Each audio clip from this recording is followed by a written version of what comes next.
इस कथा का प्रारंभ मकर संक्रांति को किया जाता है तथा 1 साल तक कथा सुनी जाती है और उसके बाद इसका उद्यापन किया जाता है। श्री धर्मराज जी महाराज की जय। श्री धर्मराज जी व्रत कथा प्रारंभ। दोहा। श्री गुरु चरण रज ले के प्रभु चरना चिद्धार, धर्मराज की कथा शुभ कहूँ मति अनुसार। प्राणिन को फल मिले पाप पुण्य अनुसार, धर्मराज की कथा सरस श्री गणेश दातार। एक समय नैमिषारण्य वन में सौनकादिक 88,000 ऋषिगण इकट्ठे होकर सबकी भलाई के लिए विचार कर रहे थे कि श्री सूत जी महाराज को आते देखकर सारे ऋषिगण उठ खड़े हुए तथा उन्हें बड़े ही आदर सत्कार के साथ पधारो कहकर सबसे ऊंचे आसन पर बिठाया। इसके पश्चात उनसे जन कल्याण की बातें पूछने लगे। श्री शौनक ऋषि बोले, हे सूत जी महाराज, कृपा करके आप हमें धर्मराज की कथा श्रवण कराइए तथा साथ ही इसके विधि विधान और महात्म्य को कहिए। यह सुनकर सूत जी बोले कि हे ऋषिगणों, आपने जो जन कल्याण की भावना से यह बात मुझसे पूछी है, यह बात मैं आपको संक्षेप में कह रहा हूँ, सुनो। हे ऋषियों, सतयुग के बीच जाने तथा त्रेता युग के प्रारंभ में महोदयपुर नाम का एक विशाल नगर था, जहाँ बब्रुवाहन नाम का राजा राज्य करता था। वह बड़ा दयालु, प्रजापालक, परोपकारी और गो ब्राह्मण की सेवा करने वाला था। एक बार वह वन में शिकार करने गया तो उसने वहाँ एक ऐसा हिरण देखा कि जैसे पहले कभी भी देखने में न आया था। राजा ने ऐसे सुंदर हिरण को मारना उचित ना समझा और बिना ही शिकार किए वापस घर लौट पड़ा।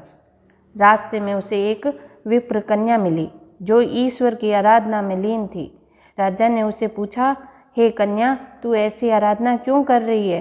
तो वह बोली कि हे राजन, मैं सुयोग्य वर तथा सुख की प्राप्ति के लिए ऐसा कर रही हूँ।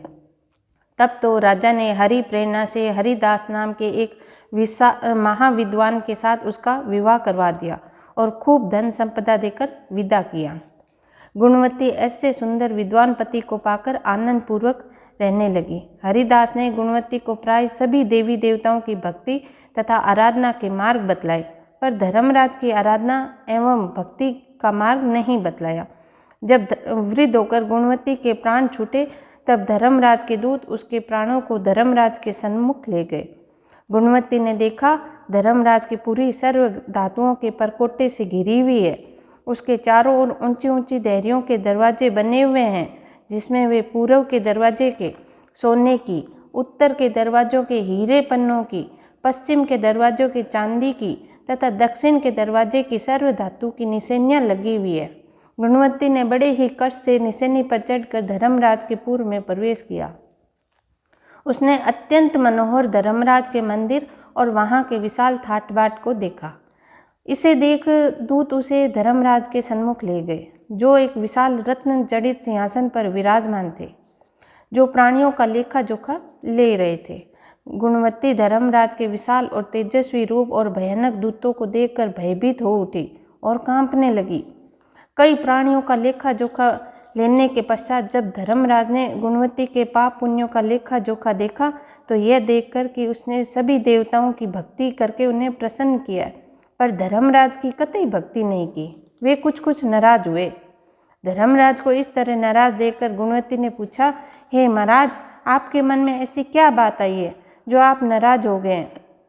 धर्मराज ने कहा, हे गुणवती, तूने सभी धर्म कर्म किए हैं, सभी देवताओं की आराधना व पूजा की है, पर मेरे लिए तूने कुछ नहीं किया। बस यही बात मेरे मन में आ रही है। हे गुणवती, तू ही बता, ये सत्य है या नहीं? यह सुनकर गुणवती ने कहा, हे महाराज, मैं आपकी भक्ति या आराधना का मार्ग नहीं जानती थी, इसलिए उन्हें नहीं कर सकी। सो यदि आप मुझे वापस जीवन दान दे और अपनी भक्ति का मार्ग बतलाने की कृपा करे तो वह भी मैं कर रहा हूँ। यह सुनकर धर्मराज बोले, हे गुणवती, मैं अपनी भक्ति तथा पूजा का विधि विधान तुम्हें बतलाता हूँ। हे गुणवती, सूर्य उत्तरायण होने के समय मकर संक्रांति के पर्व से मेरी भक्ति यानी कथा तथा पूजा शुरू की जाती है और दूसरी मकर संक्रांति के आने पर समाप्त की जाती है। इस बीच मेरी आराधना करने वाले प्राणी को प्रातः उठने के बाद नियमानुसार नहा धोकर प्रेम पूर्वक मेरा भजन पूजन यथाशक्ति के अनुसार नाम जप करना चाहिए। इस प्रकार बिना नागा 1 वर्ष तक मेरी कथा को कहना या सुनना चाहिए और जितना हो सके पुण्य और परोपकार करते रहना चाहिए। इस तरह 1 वर्ष व्यतीत होने पर दूसरी मकर संक्रांति को मेरी सुवर्ण अथवा चांदी की मूर्ति बनवाकर और उसे सुंदर आसन पर स्थापित करके पंचामृत आदि से स्नान कराकर रोली, मोली, पान, पुष्प, सुपारी, केसर, कपूर, चंदन आदि से पूजन तथा सफ़ेद तिल्ली के लड्डू बनाकर उसका भोग धरना चाहिए और मेरी कथा कहकर या सुनकर यथाशक्ति ब्रह्म भोज कराकर दान दक्षिणा देना चाहिए। मेरे साथ चित्रगुप्त जी की भी पूजा करनी चाहिए और उन्हें भी काले तिल के लड्डुओं का भोग धरना चाहिए। दान में सुवर्ण या चांदी की मूर्ति तथा मेरे द्वार पर सुविधापूर्वक चढ़ने के निमित्त चांदी या सोने की निशानी, मोती या मोतियों के अभाव में अनाज से भरी हुई चांदी की या बांस की छाबड़ी, बांस की छड़ी, छतरी, डोरी, गड्डी, खड़ऊ, 5 वस्त्र, मर्दाने व जनाने, चूड़ा, काजल, टिक्की, दर्पण तथा इसके सिवाय भी बन सके तो श्री पंचांग, श्री गणेश पंचांग, पंचपात्र, आसन, गौमुखी, माला, थाली, कटोरी आदि चीज़ें सुपात्र व गरीब ब्राह्मण को भोजन कराकर देना चाहिए। इसके सिवाय भी बन सके तो धर्मराज के निमित्त काली गाय का दान करे तथा धर्मराज के निमित्त आसन, सिंहासन, आभूषण आदि भी दान करे। हो सके तो गौ दान करने वाली गाय के सोने के सींग, रूपा के खूर, तांबे की पीठ बनाकर दान देवे।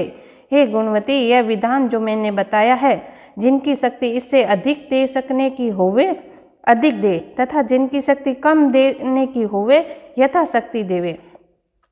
इस तरह कथा का तरीका बतलाकर धर्मराज ने अपने दूतों से कहा कि हे दूतों, इस गुणवती के प्राणों को वापस मृत्युलोक ले जाओ। उधर गुणवती के मृत्यु के पश्चात उसके संबंधी जन अर्थी सजाकर उसे शमशान ले जाने की तैयारी कर रहे थे कि वह वापस जिंदा हो उठी। उसके इस तरह जिंदा हो जाने से सभी को बड़ा अचरज हुआ। वे उससे उसका कारण पूछने लगे। गुणवती ने सबको सारी कथा कह सुनाई और धर्मराज के व्रत की कथा तथा विधि विधान का भी वर्णन किया। इसके बाद गुणवती ने विधि पूर्वक 1 साल तक धर्मराज की कथा तथा कहकर अंत में धर्मराज का उत्साहपूर्वक पूजन करवाया और दान पुण्य किया, जिससे धर्मराज अति प्रसन्न हुए। गुणवती सा आनंद स्वर्ग को प्राप्त हो गई।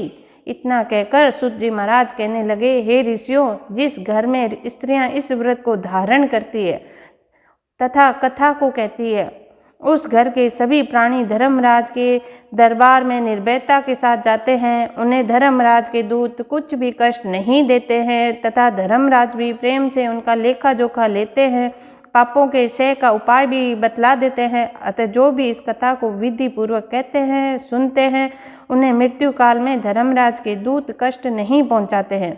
उन्हें गरुड़ पुराण में बतलाते हुए मार्ग से धर्मराजपुरी जाने में भी कोई कष्ट नहीं होता।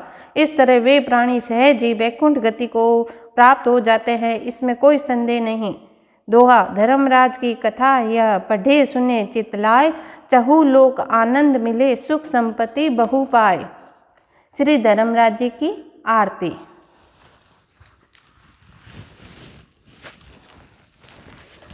श्री धर्मराज महाराज सुन लो विनती हमारी आप जी। श्री धर्मराज महाराज सुन लो विनती हमारी आप जी। धर्मराज महाराज आप देवन के हो सिरताज, हर दिन ध्यान आपका धरते रखना हमारी लाज। 4 भुजा प्रभु गदा, हाथ में रूप बड़ा विकराल, देख कर अंकुश फास दुष्ट पल में हो जाए बेमाल। इस जग में जो जैसा करता पाप पुण्य का काज, उसका फल उसको देते हैं श्री धर्मराज महाराज। हर दिन ध्यान आपका धरते करते अच्छे काम, उनको सदमुक्ति आप देते और स्वर्ग का धाम। अनिल प्रभु धर्मराज को करता है नमस्कार। देकर प्रभु मुझे सारा करना भवसागर से पार।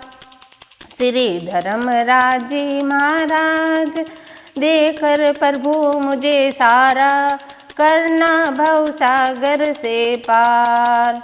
श्री धर्मराज जी महाराज की जय।